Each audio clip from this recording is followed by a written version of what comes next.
चलिए आगे बढ़ते हैं और सुनते हैं भाग 28 प्रेमचंद की रचना गोदान। नसर खन्ना को मजदूरों की ये हड़ताल बिल्कुल बेजा मालूम होती थी। उन्होंने हमेशा जनता के साथ मिले रहने की कोशिश की थी। वह अपने को जनता का ही आदमी समझते थे। पिछले कौमी आंदोलन में उन्होंने बड़ा जोश दिखाया था। जिले के प्रमुख नेता रहे थे, 2 बार जेल गए थे और कई हजार का नुकसान उठाया था। अब भी वह मजदूरों की शिकायत सुनने को तैयार रहते थे, लेकिन यह तो नहीं हो सकता कि वह शक्कर मिल के हिस्सेदारों के हित का विचार न करें। अपना स्वार्थ त्यागने को वह तैयार हो सकते थे अगर उनकी ऊंची मनोवृत्तियों को स्पर्श किया जाता, लेकिन हिस्सेदारों के स्वार्थ की रक्षा न करना ये तो अधर्म था। यह तो व्यापार है, कोई सदाव्रत नहीं कि सब कुछ मजदूरों को ही बांट दिया जाए। हिस्सेदारों को यह विश्वास दिलाकर रुपए लिए गए थे कि इस काम में 15-20 सैकड़े का लाभ होगा। अगर उन्हें 10 सैकड़ा भी ना मिले तो वे डायरेक्टरों को और विशेषकर मिस्टर खन्ना को धोखेबाज ही तो समझेंगे और फिर अपना वेतन वह कैसे कम कर सकते थे। और कंपनियों को देखते उन्होंने अपना वेतन कम रखा था। केवल 1000 रुपये महीना लेते थे। कुछ कमीशन भी मिल जाता था, मगर वह इतना लेते थे तो मिल का संचालन भी करते थे। मजदूर केवल हाथ से काम करते हैं, डायरेक्टर अपनी बुद्धि से, विद्या से, प्रतिभा से, प्रभाव से काम करता है। दोनों शक्तियों का मोल बराबर तो नहीं हो सकता। मजदूरों का यह संतोष क्यों नहीं होता कि मंदी का समय है और चारों तरफ बेकारी फैले रहने के कारण आदमी सस्ते हो गए हैं। उन्हें तो एक की जगह पौन भी मिले तो संतुष्ट रहना चाहिए, और सच पूछो तो वे संतुष्ट हैं। उनका कोई कसूर नहीं। वे तो मूर्ख हैं, बछिया के ताऊ। शरारत तो ओंकारनाथ और मिर्जा खुर्शीद की है। यही लोग उन बेचारों को कठपुतली की तरह नचा रहे हैं, केवल थोड़े से पैसे और यश के लोभ में पड़कर। ये नहीं सोचते कि उनकी दिल लगी से कितने घर तबाह हो जाएंगे। ओंकारनाथ का पत्र नहीं चलता तो बेचारे खन्ना क्या करे। और आज उनके पत्र के 1 लाख ग्राहक हो जाए और उससे उन्हें 5 लाख का लाभ होने लगे तो क्या वह केवल अपने गुजारे भर को लेकर शेष कार्यकर्ताओं में बांट देंगे? कहाँ की बात है। और वह त्यागी मिर्जा खुर्शीद भी तो एक दिन लखपति थे। हजारों मजदूर उनके नौकर थे, तो क्या वह अपने गुजारे भर को लेकर सब कुछ मजदूरों में बांट देते थे? वह उसी गुजारे की रकम में यूरोपियन छोकरियों के साथ विहार किया करते थे, बड़े बड़े अफसरों के साथ दावतें उड़ाते थे, हजारों रुपए महीने की शराब पी जाते थे और हर साल फ्रांस और स्विट्जरलैंड की सैर करते थे। आज मजदूरों की दशा पर उनका कलेजा फटता है। इन दोनों नेताओं की तो खन्ना को परवाह न थी। उनकी नीयत की सफाई में पूरा संदेह था। न राय साहब की ही उन्हें परवाह थी, जो हमेशा खन्ना की हाँ में हाँ मिलाया करते थे और उनके हर एक कदम का समर्थन किया करते थे। अपने परिचितों में केवल एक ही ऐसा व्यक्ति था जिसके निष्पक्ष विचार पर खन्ना जी को पूरा भरोसा था, और वह डॉक्टर मेहता थे। जब से उन्होंने मालती से घनिष्ठता बढ़ानी शुरू की थी, खन्ना की नजरों में उनकी इज्जत बहुत कम हो गई। मालती बरसों खन्ना की हृदयेश्वरी रह चुकी थी, पर उसे उन्होंने सदैव खिलौना समझा था। इसमें संदेह नहीं कि वह खिलौना उन्होंने बहुत प्रिय रूप से संजो कर रखा था। उसके खो जाने या टूट जाने या छिन जाने पर वह खूब रोते और वह खूब रोए थे, लेकिन थी वह खिलौना ही। उन्हें कभी मालती पर विश्वास न हुआ। वह कभी उनके ऊपरी विलास आवरण को छेद कर उनके अंतःकरण तक ना पहुंच सकी थी। वह अगर खुद खन्ना से विवाह का प्रस्ताव करती तो वह स्वीकार न करते, कोई बहाना करके टाल देते। अन्य कितने ही प्राणियों की भांति खन्ना का जीवन भी दोहरा या दो रुखी था। एक ओर वह त्याग और जनसेवा और उपकार के भक्त थे, तो दूसरी ओर स्वार्थ और विलास और प्रभुता के।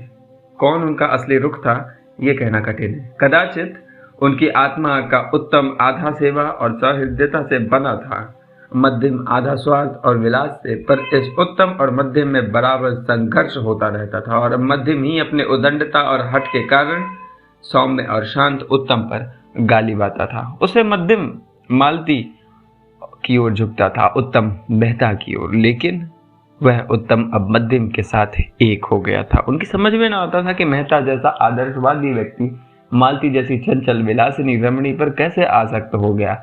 वह बहुत प्रयास करने पर भी मेहता को वासनाओं का शिकार न स्थिर कर सकते थे, और कभी कभी उन्हें यह संदेह भी होने लगता था कि मालती का कोई दूसरा रूप भी है जिसे वह ना देख सके, जिसे देखने की उनमें क्षमता न थी।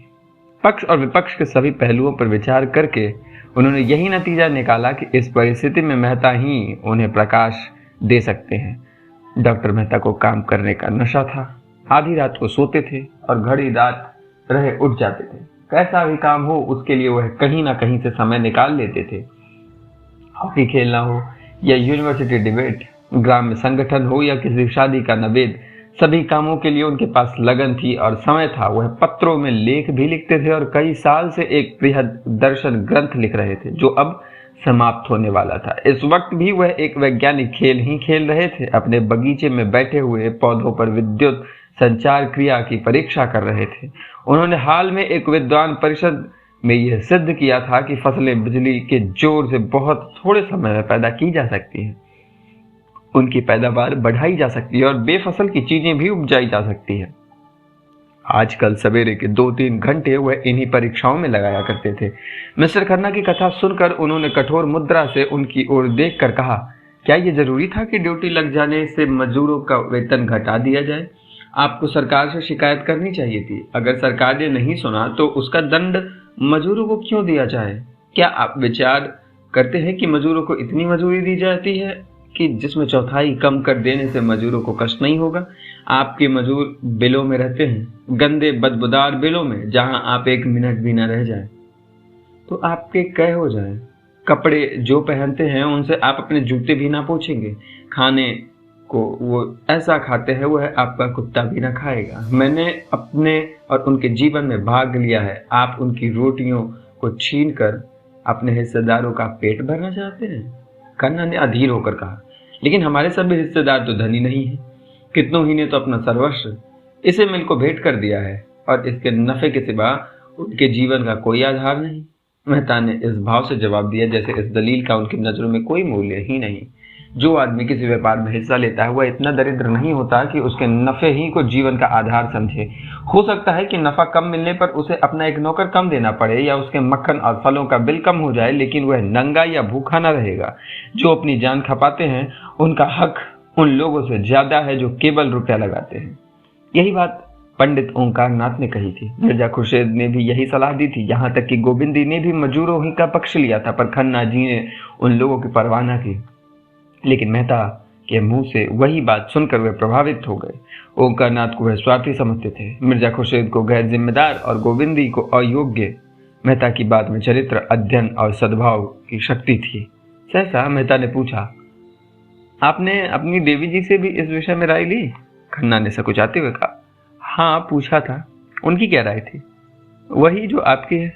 मुझे यही आशा थी और आप उस विदुषी को अयोग्य समझते हैं। उसी वक्त मालती आ पहुंची और खन्ना को देखकर बोली, अच्छा आप विराज ने, मैंने मेहता जी की आज दावत की है, सभी चीजें अपने हाथ से पकाई है। आपको भी न्योता देती हूँ। गोविंदी देवी से आपका ये अपराध क्षमा करा दूंगी। खन्ना को कौतूहल हुआ, अब मालती अपने हाथों से खाना पकाने लगी? मालती? वही मालती जो खुद कभी अपने जूते न पहनती थी, जो खुद कभी बिजली का बटन तक न दबाती थी। विलास और विनोद ही जिसका जीवन था। मुस्कुरा कर कहा, अगर आपने पकाया है तो जरूर आऊंगा। मैं तो कभी सोच ही ना सकता था कि आप पाक कला में भी निपुण हैं। मालती ने संकोच भाव से बोली, इन्होंने मार मार कर वैद्य बना दिया, इनका हुक्म कैसे टाल देती? पुरुष देवता ठहरे। खन्ना ने इस व्यंग का आनंद लेकर मेहता की ओर आंखें मारते हुए कहा, पुरुष तो आपके लिए इतने सम्मान की वस्तु न थी। मालती झेपी नहीं। इस संकेत का आशय समझकर जोश भरे स्वर में बोली, लेकिन अब हो गई हूं, इसलिए कि मैंने पुरुष का जो रूप अपने परिचितों की परिधि में देखा था उससे यह कहीं सुंदर है। पुरुष इतना सुंदर, इतना कोमल हृदय। मेहता ने मालती की ओर दीन भाव से देखा और बोले, नहीं मालती, मुझ पर दया करो, नहीं मैं यहाँ से भाग जाऊंगा। इन दिनों जो कोई मालती से मिलता वह उससे मेहता की तारीफों के पुल बांध देती, जैसे कोई नवदीक्षित अपने नए विश्वास का ढिंढोरा पीटता फिरे। सुरुचि का ध्यान भी उसे न रहता और बेचारे मेहता दिल में कट कर रहे रहते। वह कड़ी और कड़वी आलोचना तो बड़े शौक से सुनते थे, लेकिन अपनी तारीफ सुनकर जैसे बेवकूफ बन जाते थे। मुंह जरा सा निकल आता था जैसे कोई फब्ती कसी गई हो। और मालती उन औरतों में ना थी जो भीतर रह सके, वह बाहर भी रह सकती थी, पहले भी और अब भी, व्यवहार में भी, विचार में भी। मन में कुछ रखना वह न जानती थी। जैसे एक अच्छी साड़ी पाकर वह उसे पहनने के लिए अधीर हो जाती थी, उसी तरह मन में कई सुंदर भाव आए तो वह उसे प्रकट किए बिना चैन ना पाती थी। मालती ने और समीप आकर उनके पीठ पर हाथ रखकर मानो उनकी रक्षा करते हुए कहा, अच्छा भागो नहीं, आप कुछ ना कहूंगी। मालूम होता है तुम अपने निंदा ज्यादा पसंद करते हो, तो निंदा ही सुनो। खन्ना जी, ये महाशय मुझ पर अपने प्रेम का जाल शक्कर मिल की चिमनी यहाँ से साफ नजर आती थी। खन्ना ने उसकी तरफ देखा। वह चिमनी खन्ना के कीर्ति स्तंभ की भांति आकाश में सिर उठाए खड़ी थी। खन्ना की आंखों में विमान चमक उठा। इसी वक्त उन्हें मिल के दफ्तर में जाना है। वहां डायरेक्टरों की एक अर्जेंट मीटिंग करनी है और इसी परिस्थिति को उन्हें समझाना होगा और इस समस्या को हल करने का उपाय भी बतलाना होगा। मगर चिमनी के पास ये धुआं कहाँ से उठ रहा है? देखते देखते सारा आकाश बैलून की भांति धुएं से भर गया। सबों ने सशंक होकर उधर देखा, कहीं आग तो नहीं लग गई। आग ही मालूम होती है। सहसा सामने सड़क पर हजारों आदमी मिल की तरफ दौड़े आते नजर आए। खन्ना ने खड़े होकर जोर से पूछा, तुम लोग कहाँ दौड़े जा रहे हो? एक आदमी ने रुककर कहा, जी शक्कर मिल में आग लग गई, आप देख नहीं रहे हैं? खन्ना ने मेहता की ओर देखा और मेहता ने खन्ना की ओर। मालती दौड़ी हुई बंगले में गई और अपने जूते पहन आई। अफसोस और शिकायत करने का अवसर न था। किसी के मुंह से एक बात ना निकले, खतरे में हमारी चेतना अंतर्मुखी हो जाती है। खन्ना की कार खड़ी ही थी। तीनों आदमी घबराए हुए आकर बैठे और मिल की तरफ भागे। चौरास्ते पर पहुंचे तो देखा सारा शहर मिल की ओर उमड़ चल आ रहा है। आग में आदमियों को खींचने का जादू है। कार आगे न बढ़ सकी। मेहता ने पूछा, आग बीमा तो करा लिया था ना? खन्ना ने लंबी सांस खींच कर कहा, कहाँ भाई, अभी तो लिखा पढ़ी हो रही थी, क्या जानता था ये आफत आने वाली है। कार वहीं राम आसरे छोड़ दी गई और तीनों आदमी भीड़ चीरते हुए मिल के सामने जा पहुंचे। देखा तो अग्नि का एक सागर आकाश में उमड़ रहा था। अग्नि की उन्मत्त लहरें एक पर दांत पीसती थी, जीभ लपलपाती थी, जैसे आकाश को भी निकल जाएगी। इस अग्नि समुद्र के नीचे ऐसा धुआं छाया था मानो सावन की घटा कालीज में नहाकर नीचे उतर आई हो। उसके ऊपर जैसे आग का थरथराता हुआ उबलता हुआ हिमाचल खड़ा था। हाथे में लाखों आदमियों की भीड़ थी। पुलिस भी थी, फायर ब्रिगेड भी, सेवा समितियों के सेवक भी, पर सब के सब आग की भीषणता से मानो शिथिल हो गए थे। फायर ब्रिगेड के छींटे उस अग्नि सफर में जाकर कैसे बुझ जाते थे। ईंटें जल रही थी, लोहे के गार्डर जल रहे थे और पिघली हुई शक्कर के परनाले चारों तरफ बह रहे थे। और तो और जमीन से भी ज्वाला निकल रही थी। दूर से तो मेहता और खन्ना को यह आश्चर्य हो रहा था कि इतने आदमी खड़ा तमाशा क्यों देख रहे हैं, आग बुझाने से मदद क्यों नहीं करते। मगर अब उन्हें यह ज्ञात हुआ कि तमाशा देखने के सिवा और कुछ करना आपके वश में नहीं है। मिल की दीवारें जो 50 गज के अंदर जाना जहां जोखिम भरा था, ईंट और पत्थर के टुकड़े चटाक चटाक टूट कर उछल रहे थे। कभी कभी हवा का रुख इधर हो जाता तो भगदड़ पड़ जाती थी। ये तीनों आदमी भीड़ के पीछे खड़े थे। कुछ समझ में ना आता था क्या करें। आखिर आग लगी कैसे और इतनी जल्द फैल कैसे गई? क्या पहले किसी ने देखा ही नहीं या देखकर भी बुझाने का प्रयास ना किया? इसी तरह के प्रश्न सभी के मन में उठ रहे थे, मगर वहां पूछे किससे? मिल के कर्मचारी होंगे तो जरूर, लेकिन उस भीड़ में उनका पता मिलना कठिन था। सहसा हवा का इतना तेज झोंका कि आग की लपेटे नीची होकर इधर लपकी, जैसे समुद्र में ज्वार आ गया हो। लोग सिर पर पांव रखकर भागे, एक दूसरे पर गिरते रेलते जैसे कोई शेर झपटा आता हो। अग्नि ज्वालाएं जैसे सजीव हो गई थी, सचेष्ट भी जैसे कोई शेषनाग अपने सहस्त्र मुख से आग फुंकार रहा हो। कितने ही आदमी तो इस रेले में कुचले गए। खन्ना मुंह के बल गिर पड़े। मालती को मेहता जी दोनों हाथों से पकड़े हुए थे, नहीं जरूर कुचल गई होती।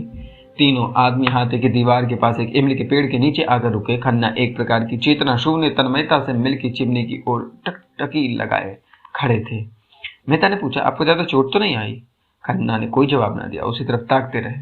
उनकी आंखों में वह शून्यता थी जो विक्षिप्तता का लक्षण है। मेहता ने उनका हाथ पकड़कर पूछा, हम लोग यहाँ व्यर्थ खड़े हैं, मुझे भय होता है आपको चोट ज्यादा आ गई है, आइए लौट चले।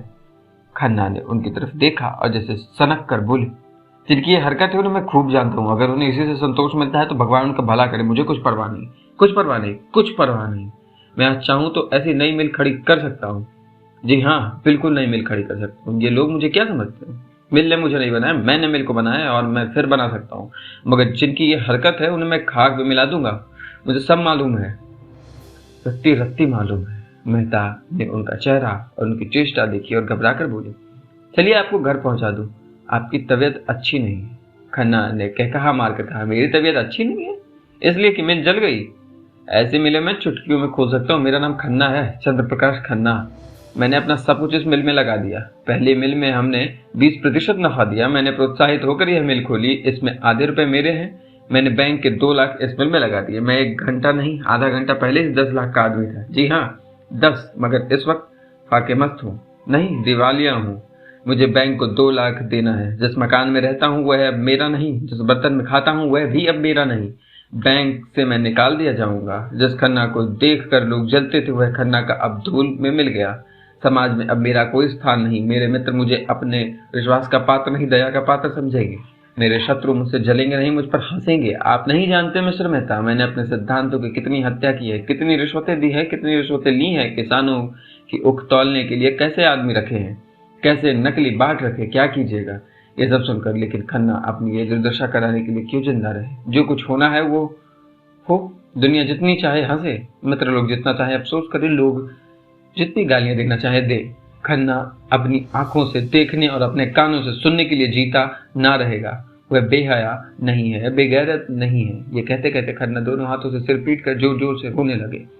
मित्र ने छाती से लगाकर दुखित स्वर से कहा, खन्ना जी जरा धीरज से काम लीजिए। आप समझदार होकर इतना छोटा करते हैं दिल।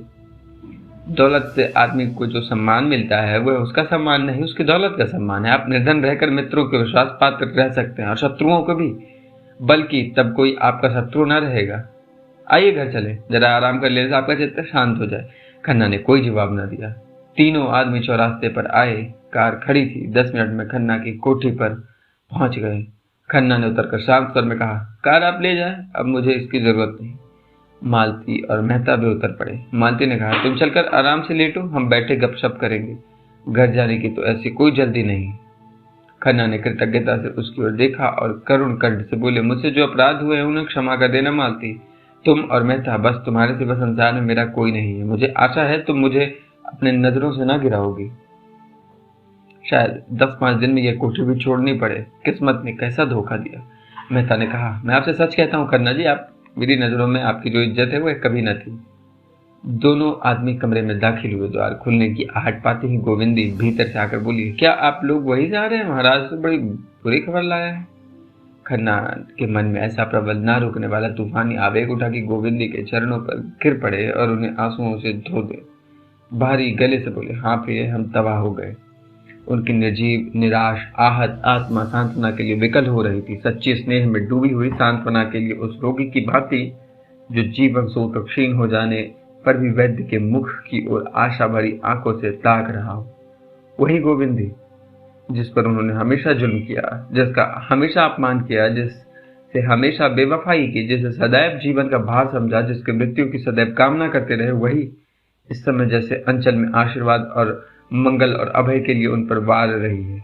जैसे उन चरणों में ही उनके जीवन का स्वर्ग हो, जैसे वह उनके अभागे मस्तक पर हाथ रखकर ही उनके प्राणहीन धमनियों में फिर रक्त का संचार कर देगी। मन की इस दुर्बल दशा घोर विपत्ति में मानो वह उन्हें कंठ से लगा लेने के लिए खड़ी थी। नौका पर बैठे हुए जल विहार करते हुए जिन चट्टानों को घातक समझते हैं और चाहते हैं कि कोई इन्हें खोद कर फेंक देता, उन्हीं से नौका टूट जाने पर हम चिमट जाते हैं। गोविंदी ने उन्हें एक सोफा पर बिठा दिया और स्नेह कोमल स्वर में बोली, तो तुम इतना दिल छोटा क्यों करते हो धन के लिए, जो सारे पापों की जड़ है? उस धन से हमें क्या सुख था? सवेरे से आधी रात तक एक ना एक झंझट, आत्मा का सर्वनाश। लड़के तुमसे बात करने को तरस जाते थे, तुम्हें संबंधियों को पत्र लिखने तक की फुर्सत न मिलती थी। क्या बड़ी इज्जत थी? हाँ थी, क्योंकि दुनिया आजकल धन की पूजा करती है और हमेशा करती चली आई है।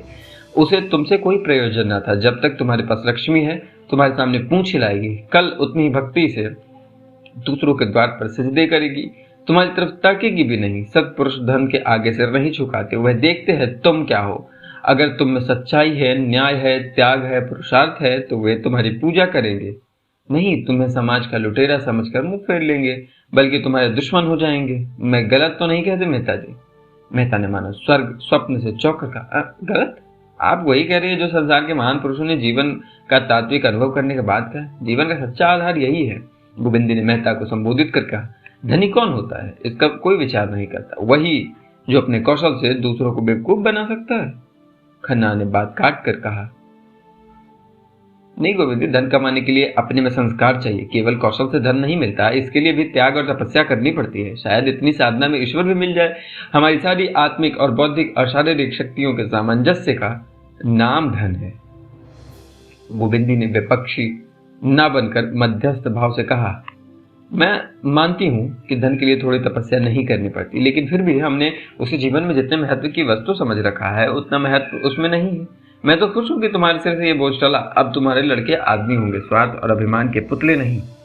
जीवन का सुख दूसरों को सुखी करने में है, उनको लूटने में नहीं। बुरा ना मानना, अब तक तुम्हारे जीवन का अर्थ था आत्मसेवा, भोग और विलास। देव ने तुम्हें उस साधन से वंचित करके तुम्हारे ज्यादा ऊंचे और पवित्र जीवन का रास्ता खोल दिया है। यह सिद्धि प्राप्त करने में अगर कुछ कष्ट भी हो तो उसका स्वागत करो। तुम इसे विपत्ति समझते ही क्यों हो? क्यों नहीं समझते? तुम्हें अन्याय से लड़ने का अवसर मिला है। मेरे विचार में तो पीड़क होने के लिए पीड़ित होना कहीं श्रेष्ठ है। धन खोकर अगर हम अपने आत्म को पा सकेंगे तो ये कोई महंगा सौदा नहीं। न्याय के सैनिक बनकर लड़ने में जो गौरव है, जो उल्लास है, क्या उसे इतनी जल्दी भूल गए? गोविंद के पीले सुख मुख पर तेज की ऐसी चमक थी मानो उसमें कोई विलक्षण शक्ति आ गई हो, मानो उसकी सारी मूक साधना प्रगल्भ हो उठी हो। मेहता उसकी ओर भक्तिपूर्ण नेत्रों से ताक रहे थे। खन्ना सिर झुकाए इसे दैवी प्रेरणा समझने की चेष्टा करते थे और मालती मन में लज्जित थी। गोविंद के विचार इतने ऊंचे, उसका हृदय इतना विशाल और उसका जीवन इतना उज्जवल है। आप सुन रहे थे भाग 28 प्रेमचंद की रचना गोदान से।